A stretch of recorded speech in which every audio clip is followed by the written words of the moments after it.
Merci de nous choisir pour vous informer, Madame, Monsieur. Bonsoir, bienvenue dans cette grande édition du journal de Congo 26 Télévision, dont voici le sommaire. 13e conférence des gouverneurs, les femmes de Bandundu-Ville demandent à Tshisekedi une attention sociale particulière. Province quasi oubliée, le Kwilu veut son développement sans plus tarder. Le 25 mars, commémoration des victimes de l'esclavage. Le devoir de mémoire nous amène à revenir sur la transatlantique.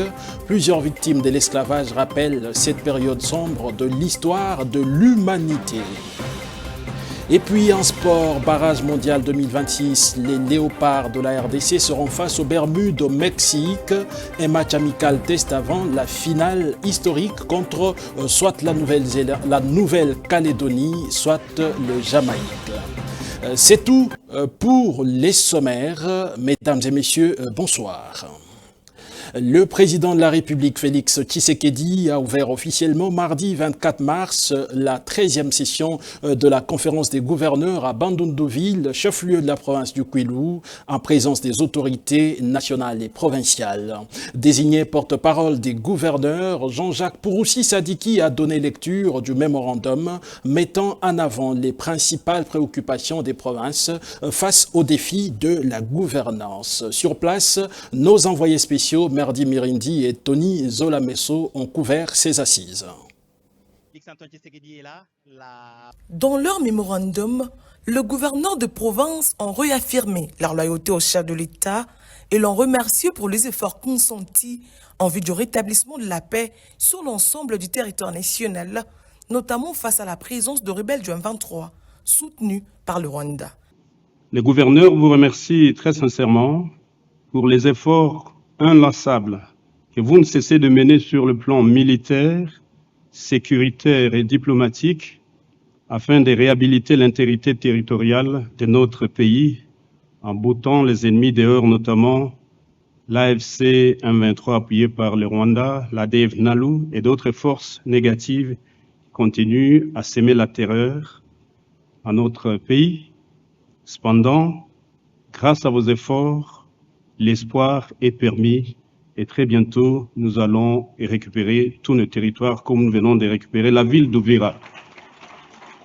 Le gouverneur n'a pas manqué de soulever plusieurs préoccupations, parmi lesquelles la non-matérialisation à ce jour de certaines recommandations issues de la 12e conférence de gouverneurs tenue au Lualaba, avec les conséquences que cela engendre sur la gestion des provinces. Premier point, les engagements financiers non encore concrétisés à ce jour. La matérialisation de la Caisse nationale de péréquation.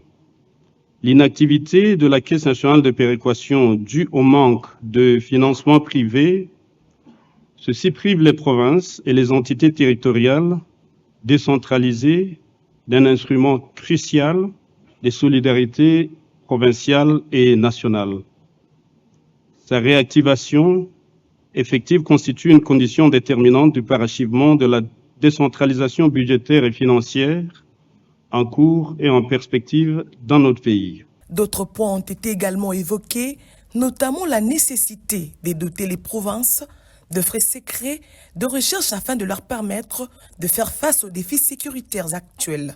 Le gouverneur ont par ailleurs exprimé leurs inquiétudes quant à l'utilisation des réseaux sociaux, devenus selon eux de vecteurs de désinformation et de manipulation de l'opinion publique. Ainsi prend fin la cérémonie d'ouverture de la 13e session de la conférence des gouverneurs. Depuis Bandundu-Ville, où il a porté la voix de ses collègues lors de l'ouverture de la 13e édition de la conférence des gouverneurs des provinces, Jean-Jacques Purusi a insisté sur la nécessité d'un regard autoritaire sur les recommandations exposées pour la bonne gestion des provinces. En étant reconnaissant du choix porté sur sa personne, il reste optimiste sur la voie commune de la stabilité et la paix, mettant les populations au centre de tout intérêt pour des exécutifs provinciaux plus sereins dans leur pouvoir d'action. Écoutez-le à l'issue du premier jour de la conférence des gouverneurs. Je remercie d'abord tous les gouverneurs de province, les 26 gouverneurs de province qui ont bien voulu me désigner comme leur porte-parole pour pouvoir porter haut la parole devant le président de la République, devant l'ensemble du gouvernement national et des gouvernements provinciaux, et des exécutifs et des assemblées provinciales et toute la population de la République démocratique du Congo. Et donc j'ai été ravi d'être désigné par mes pairs pour pouvoir être le porte-parole de la motion qui a été lue, le mémorandum des gouverneurs de province. Et je suis vraiment très ravi que ce mémorandum a été lu pour passer les préoccupations des différents gouverneurs.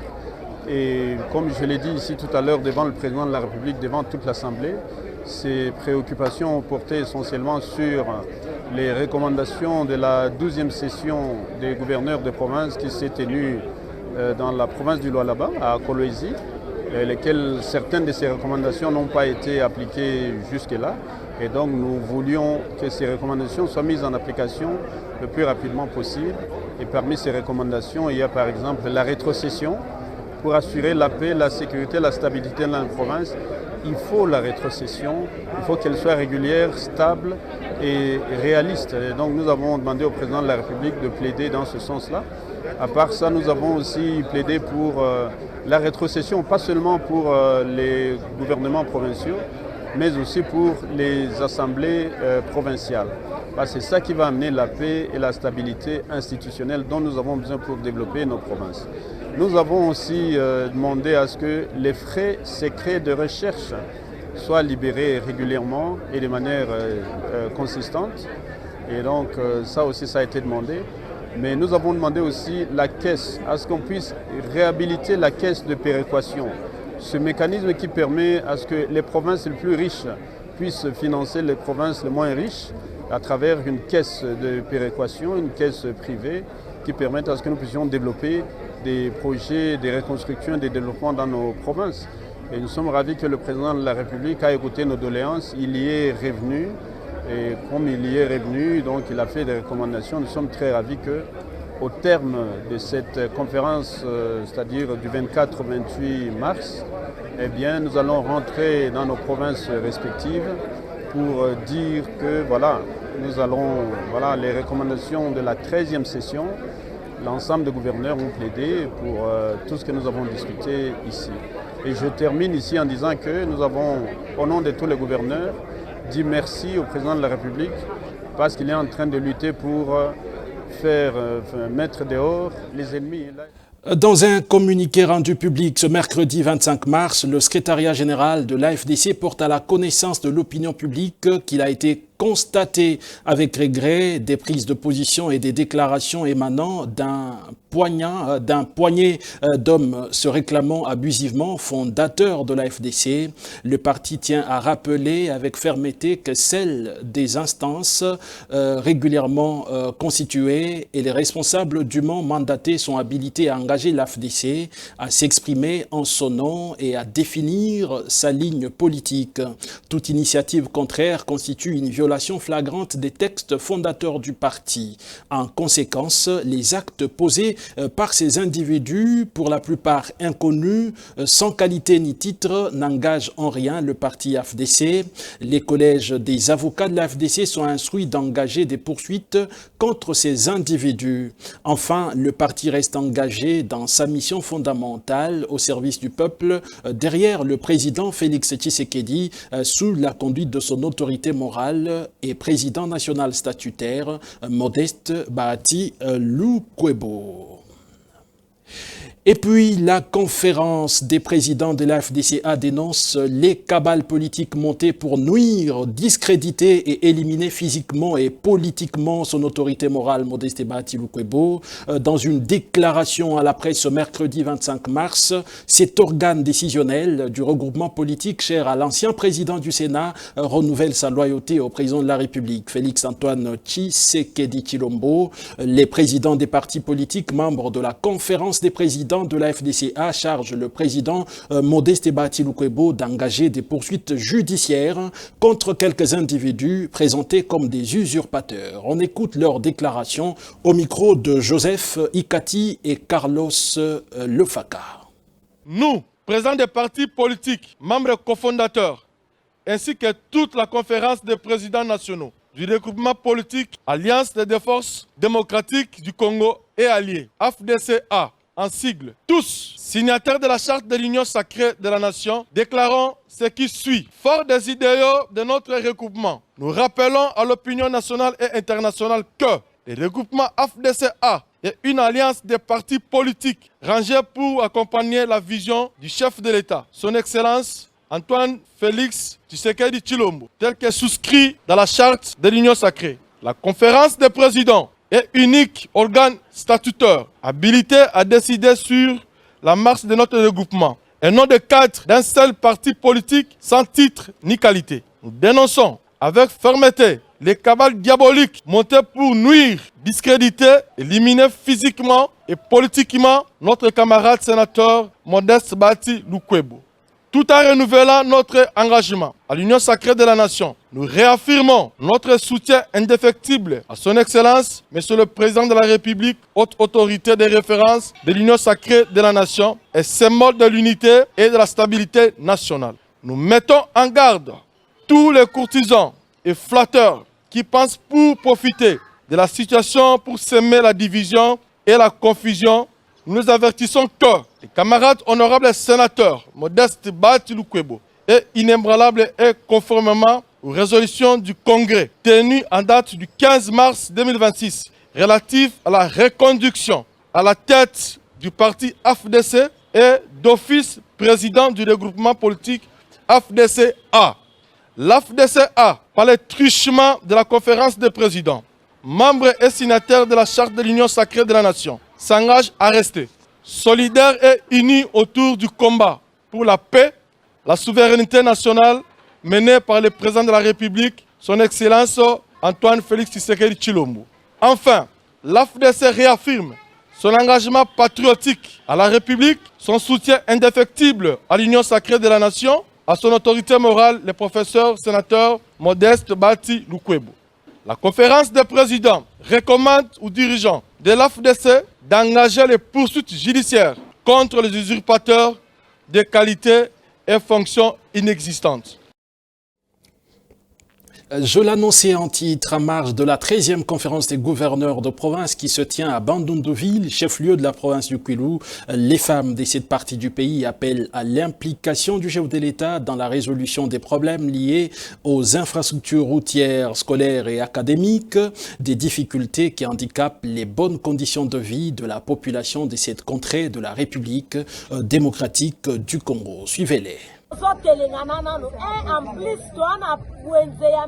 Nous sommes errantes avec nos marchandises ici à Bandundu, ne sachant où les exposer pour la vente puisque nous n'avons pas de marché. Notre second souci est celui de route. L'urgence impose de l'asphaltage de route, surtout celle de Mongata, favorisant le trafic Bandundu-Ville-Kinshasa, sinon nous mourirons de faim.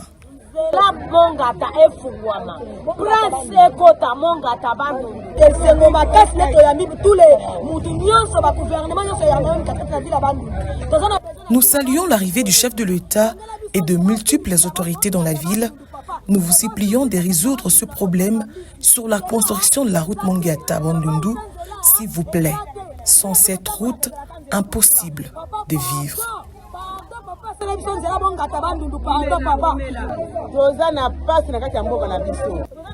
Nous souffrons grave dans ce pays. Nos enfants restent sans emploi alors qu'ils sont diplômés. Créer les emplois dans la ville et favoriser un vécu paisible pour nous éviter ces chaos sociaux.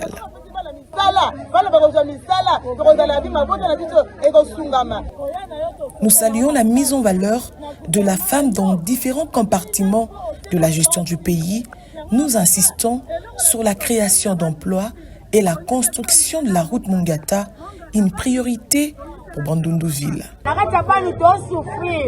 Nous souffrons à Bandundu, tout est vendu aux enchères, difficile d'étudier et de scolariser les enfants.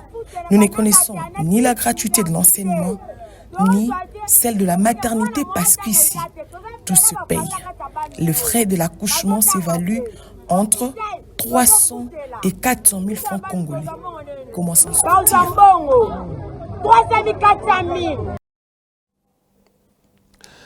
Ils étaient des millions arrachés à leur terre, privés de leur nom et de leur liberté. Ce 25 mars, le monde observe la journée internationale des commémorations des victimes de l'esclavage et de la traite transatlantique. Un moment de recueillement nécessaire pour ne jamais oublier l'une des pages les plus sombres de l'histoire de l'humanité. Entre devoir de mémoire et hommage officiel, nous revenons sur l'importance de cette date pour les générations actuelles. Suivez ce récit de Israël Nguitar. Ils étaient de pères, mères, artisans ou agriculteurs capturés sur les côtes africaines pour être jetés dans l'obscurité des cales. Pour ces millions d'êtres humains, la traversée de l'Atlantique n'était pas un voyage, mais une déshumanisation méthodique, un matricule à la place d'un nom, une chaîne à la place de la liberté. Pendant 4 siècles, la traite transatlantique a dessiné une géographie de la douleur, des plantations de canne à sucre, des Antilles aux champs de coton de Louisiane. Aujourd'hui, le fer de fer a laissé place au granit de monuments. Ces recueillis sur 25 mars n'était pas seulement regarder en arrière, c'est reconnaître que l'économie mondiale s'est bâtie sur le souffle coupé de ses victimes. Un crime contre l'humanité dont les cicatrices, bien que refermées, marquent encore profondément le sol de nos nations. Mais au-delà du deuil, cette journée interroge notre présent. Dans le regard des écoliers qui découvrent ce récit, se joue la transmission. Car oublier, ce serait laisser la porte ouverte aux préjugés qui ont justifié l'injustifiable.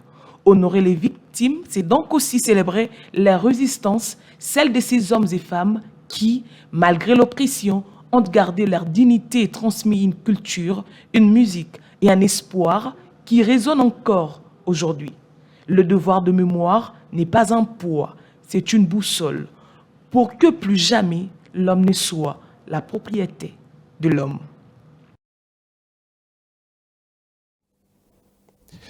Le mouvement de grève déclenché par les travailleurs des expatriés chinois, libanais, ouest-africains et indo-pakistanais se poursuit au 3e jour. Les grévistes semblent durcir le ton jusqu'à l'obtention de gains de cause, notamment l'application du nouveau SMIC.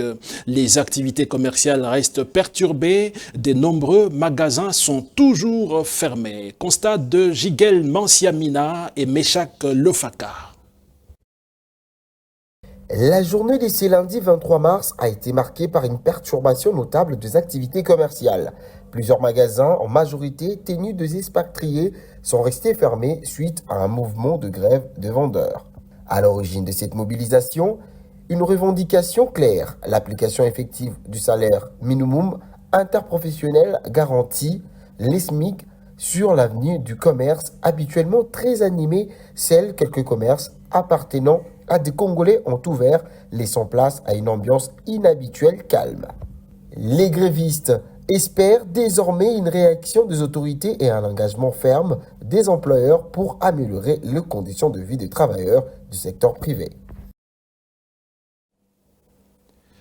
Remettre à demain ce que l'on peut faire pourtant aujourd'hui, un réflexe universel qui touche étudiants, professionnels et même les plus ambitieux, longtemps perçu comme un simple signe de paresse. La procrastination révèle pourtant des mécanismes psychologiques bien plus complexes. Entre peur de l'échec, surcharge mentale et quête de perfection, faut-il alors la considérer comme un véritable frein à la réussite ou comme une réponse naturelle de l'esprit face à la pression? Ce sont des préoccupations intéressantes à l'occasion de la journée mondiale de la procrastination commémorée le 25 mars de chaque année. Tex Mohoudé, reportage. Selon plusieurs études en psychologie, près de 20% d'adultes seraient procrastinateurs chroniques. Remettre à demain ce qui est faisable aujourd'hui. Un comportement souvent lié au stress, à la peur de l'échec ou encore au manque de motivation. Pourtant, contrairement aux idées reçues, procrastiner n'est pas forcément synonyme de paresse, un sujet qui divise. En ce qui nous concerne, le jeune Cunois, nous tombons aussi dans la procrastination sans pour autant le savoir. Donc nous avons cette habitude-là de repousser à demain ce qu'on peut faire aujourd'hui alors qu'il y a le moyen de le faire donc le même jour. Donc parmi le cause, je peux dire, il y a l'entourage, Parfois, nous sommes mal entourés. Il y a aussi la peur. Parfois, nous sommes habités donc de peur. On ne serait pas donc en mesure de commencer telle activité. Et pourtant, si on se disait donc de commencer petit à petit, on pouvait aussi, donc aussi atteindre aussi donc l'objectif. Cependant, la procrastination est un cancer qui détruit la jeunesse à petit feu. Lorsqu'on est en train de procrastiner à chaque instant, alors qu'on pouvait faire la chose aujourd'hui, on est en train de se détruire petit à petit. Et pourtant, on doit préparer notre futur et qu'on puisse avoir un futur meilleur. Mais à chaque moment qu'on est en train de procrastiner, nous sommes en train d'amener, en fait, de faire en sorte que notre futur ne puisse pas être meilleur. Donc, en quelque sorte, je pourrais dire que la procrastination est le cancer de notre futur. Et on doit l'éviter juste pour avoir un futur meilleur qu'on a toujours souhaité. Pour ce faire, aujourd'hui, allez-vous célébrer cette journée ou remettre à plus tard? La question reste pendante. Alors que le monde dédie la date du 24 mars à la Journée internationale pour les droits à la vérité en ce qui concerne les violations graves des droits de l'homme et pour la dignité des victimes, il apparaît juste de se questionner sur les résultats concrets obtenus de l'engagement pris en République démocratique du Congo, entre quête de justice et paradoxe de la situation sécuritaire actuelle. Comment restaurer la dignité de ceux qui ont tout perdu? Maître Aaron Ndala en parle dans cet élément d'Israël Monguita. Suivez. Profitons de la journée mondiale pour le droit à la vérité concernant des violations graves des droits de l'homme et pour la dignité de victimes. L'avocat Aaron Ndala dresse un contraste saisissant entre la réalité sur le terrain et le loi en République démocratique du Congo. C'est que nous vivons. Ce n'est pas ce qui est écrit, parce qu'en droit, il existe ce qu'on appelle l'énoncé et la jouissance. L'énoncé, c'est ce que les textes déclarent. Et la jouissance, c'est ce qui se vit, ce qui se pratique. Donc, il y a pas équilibre. Il y a déséquilibre entre la pratique et ce qui est écrit. C'est ce que nous déplorons par moment. Donc, il n'y a pas égalité entre texte et la jouissance et la pratique. Le fossé se creuse. D'un côté, les citoyens censés être protégés par les lois ignorent souvent ses propres droits. De l'autre, les autorités chargées de les garantir font trop souvent la sourde oreille. C'est le paradoxe d'un droit qui existe sur le papier, mais qui peine à s'incarner dans le vécu de population, souligne le juriste. L'État, qui naturellement doit garantir le droit de l'homme, parce qu'il y a ce qu'on appelle le droit de l'homme garanti et le droit de l'homme protégé. Le droit de l'homme protégé, c'est le droit inhérent à la vie d'une personne. Vous ne pouvez pas empêcher à quelqu'un de parler, vous ne pouvez pas empêcher à quelqu'un sa liberté. Donc c'est l'État qui, naturellement, est les gardiens du droit de l'homme. Pour sortir de cette impasse et bâtir un État réellement stable, Maître Aaron Ndala propose de pistes de réflexion et de recommandations concrètes. Donc, l'État doit faire sa part de choses. L'État qui fait sa part de choses. De l'autre côté, nous avons aussi la société civile. La société civile, là, je vois des organismes de droits de l'homme. Que ces organismes également fassent leur part de choses, surtout en mettant en confiance l'État et la population, non seulement en accusant l'État sur certaines bavures. Au-delà des commémorations, l'urgence demeure transformer les droits de symbole en réalité, car tant que le silence l'emportera sur la vérité, la dignité des victimes restera un horizon lointain. Avant la finale historique du 31 mars, soit contre Jamaïque ou la Nouvelle-Calédonie, les Léopards seniors de la République démocratique du Congo disputent ce mercredi 25 mars à 22h, heure de Kinshasa, un match amical face aux Bermudes au stade Jalisco de Guadalajara au Mexique. Cette rencontre de préparation s'inscrit dans la dernière ligne droite avant le match décisif qualificatif pour la Coupe du Monde 2026, offrant au staff technique l'occasion d'ajuster les derniers réglages. Gloire Kitoga pour les détails. Ce match contre le Bermude est un test pour les Léopards, une étape stratégique pour l'équipe nationale de la RDC, appelée à l'obligation de jouer le Mondial 2026, soit 52 années après. Cette duel amical permettra au sélectionneur Sébastien de Sabre d'évaluer la forme physique et les niveaux de compétitivité de ses joueurs afin d'identifier le profil le plus apte à relever les défis du 31 mars prochain. Le journaliste sportif congolais Tizon Ndombele met l'accent sur l'importance de cette confrontation, considérée comme une répétition générale avant la finale de barrages intercontinentaux. Vous l'avez bien dit, c'est un match préparatoire parce que le joueur convoqué par des Sabres, c'était sur base de ce qu'ils ont produit dans leur club, parce qu'après tout, on ne vient pas en sélection si on n'est pas aussi performant, si on n'est pas capable de faire quelque chose par rapport à la philosophie de l'entraîneur. Et le fait d'être là, le match est important. Le 31 mars, c'est une date historique pour le pays. Des Sabres le sait très bien au moment où nous sommes. Il est à la peau congolaise et ça vibre de partout depuis le plus haut niveau du pays. Il est conscient de ça et tacticien qu'il est, lorsqu'il décide de nous plonger déjà dans le bain de cette finale, question de comprendre les niveaux de tout et chacun au-delà de ce qu'il a vu dans leur club. Et il faut essayer maintenant de voir qui peut être à gauche, qui peut être à droite, qui peut rester au milieu, qui peut vraiment mouiller correctement le maillot selon sa philosophie tactique. À 22h juste, heure de Kinshasa, les supporters congolais auront déjà un aperçu de l'équipe qui pourrait porter les espoirs de toute une nation vers la Coupe du Monde 2026. Dans le match à Léopard à Lilo, il y a un match d'entraînement. Pour faire sa confiance, c'est pas entraîner à Bisso, à classer les joueurs bien, pour gagner le match. C'est un match facile. Nous avons toujours favori pour gagner la Bisso match. Les problèmes de ces entraîneurs, les joueurs vont blessés, engager les monteurs, les joueurs vont être capables de gagner le match. C'est un match facile pour gagner la Bisso pour nous. Plus qu'un simple match amical, cette rencontre constitue une opportunité de renforcer la cohésion du groupe, affiner la stratégie de jeu et aborder la prochaine échéance avec confiance et ambition. C'est la fin de ce journal, mais avant de nous quitter, voici le rappel des titres.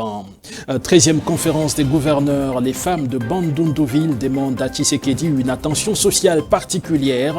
Province quasi oubliée, le Kwilu veut son développement sans plus tarder. Le 25 mars, commémoration des victimes de l'esclavage. Le devoir de mémoire nous amène à revenir sur la transatlantique. Plusieurs victimes de l'esclavage rappellent cette période sombre de l'histoire de l'humanité. Et puis en sport, barrage mondial 2026, les Léopards de la République démocratique du Congo seront face aux Bermudes au Mexique.